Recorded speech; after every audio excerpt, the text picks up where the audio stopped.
Hey guys, today's gonna be a little bit of a different video, but I got this comment on one of my videos just talking about how God made this person struggle a lot or almost too much because their girlfriend died and their car broke down and they lost their job.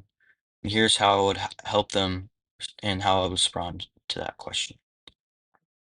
A lot of times God, might be testing your faith.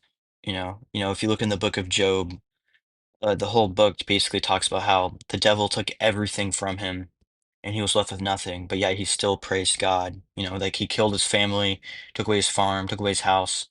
Even through all that pain, he still praised God. And I think this can be, similar with this person's situation. Yes, I'm so sorry for what happened to you, but God didn't kill your girlfriend, and God didn't, cause your car to break down. The world did that. The world caused that person to get cancer. God didn't look at that person and say, "Oh, this person's gonna get cancer," and zap them with cancer. That's not how that works.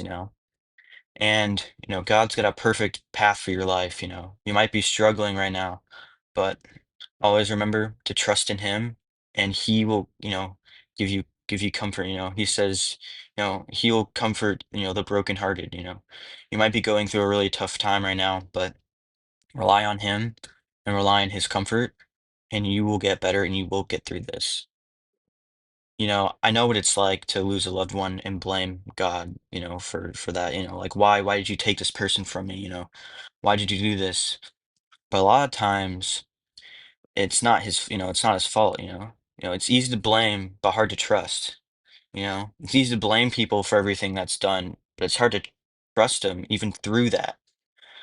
So how I would help this person through this is trust God and know that he didn't do those things, the world did.